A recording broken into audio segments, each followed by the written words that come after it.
I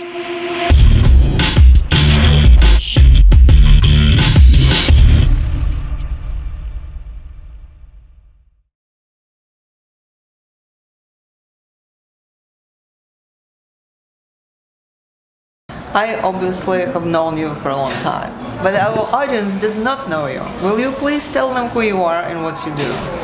I told them that you're an investor. Okay, so my name is Gideon Marks, and I've been in Silicon Valley 19 years. Operational background, took a few Israeli tech companies public on NASDAQ, a few M&A transactions. I've done some investments as an angel in recent years. And in the last 5 years, I've been focused on mentorship, coaching, giving talks around the world to entrepreneurs and beyond. But you still invest, right? Oh yeah, definitely. So our conversation will be about selecting companies. How do you find them? Do you look for them when they come to you? And then I'll ask you to share one of your success stories and one something like anti-success, I should say, failure. So, in whatever order. Sure, it's an excellent question. I think we learn from our mistakes more than we learn from our success stories. So I think that most deals in Silicon Valley, the good ones, are usually referred to you. And this is something we always tell entrepreneurs here. You've got to know people who can help you with introductions to potential investors, customers, etc. So I would say that the best startups that I've invested were referred to me. So I think you should spend a lot of time on networking. But when I say networking, it means what can you help other people also? So it's not just one-way street that you get always referral, but you've got to refer good companies to your colleagues and friends. Great stories. Years ago, I invested in a company called Alteon Web Systems, which was led by Dominic Orr. Funny enough, I met him when he presented his company at one of the investment bank conferences. This became a great story. I think they were acquired for $6-7 billion by, yes, it was during the heydays of course, but by Nortel. So this was a great outcome for me. Just recently, I actually asked to get my money back on one of my investments because I wasn't too happy with the way the company was led. I didn't feel that I'm getting good communication. Were you a board member? No, I was an investor. I had a great trust and belief in them, and unfortunately I felt like I wasn't getting the data, the communication. I lost my confidence in the company. So I'm trying to assess why did this investment fail, and I think it goes to the basic. Was it because of the founder, or? It's always about the team. Always about the team. It's always.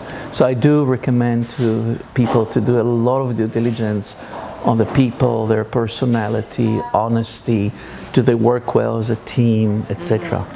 The best companies were always successful because of the team, and the ones that failed because of their team.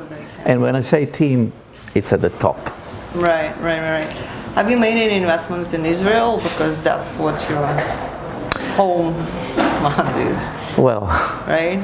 Well, I'm originally from Israel. I've been here 19 years, but so when I talk to Israeli entrepreneurs, at least I can skim all the unnecessary things. I think I can read them easily. But we have a saying in Hebrew, let's put things over the table, so we cut to the chase, etc. So how do you evaluate companies here? Because obviously you have a huge industry expertise and you're a technologist by training yourself, but you cannot know everything about every industry. What do you do when you like a company, but it's not exactly the technology you know in detail? Which is usually the case. And so I do ask a lot of my colleagues who are more experts than me in technology domains. I will always ask other people to give me their opinion, but the final decision is of course mine.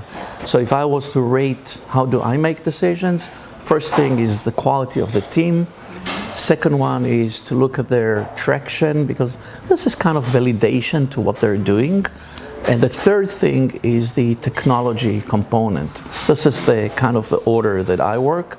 And I do urge people to leverage on other people's expertise. Don't be shy, ask questions, help others, but get help from others. When do you know when the investment is not working out? You don't wait until the company actually dies.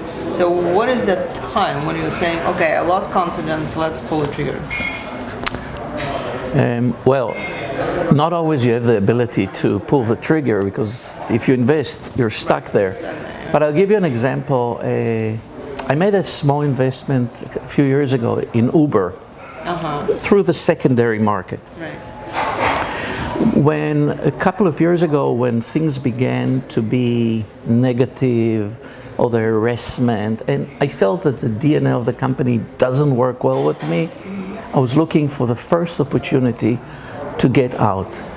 And the reason was I didn't agree with the values of the company. Something as a person, a father to 3 girls, kind of, and I looked for the first opportunity to get out of the company. Other companies, it's a little bit more complicated to get out. There are ways through the But the point is, don't wait until it's like real. No. Right? Confront problems up front. Don't waste your Be time. an active investor. Always. Always an active investor. Always. Yeah. And be proactive. And be proactive. Well, thank you, Gideon, so much. It's always a pleasure. Thank you.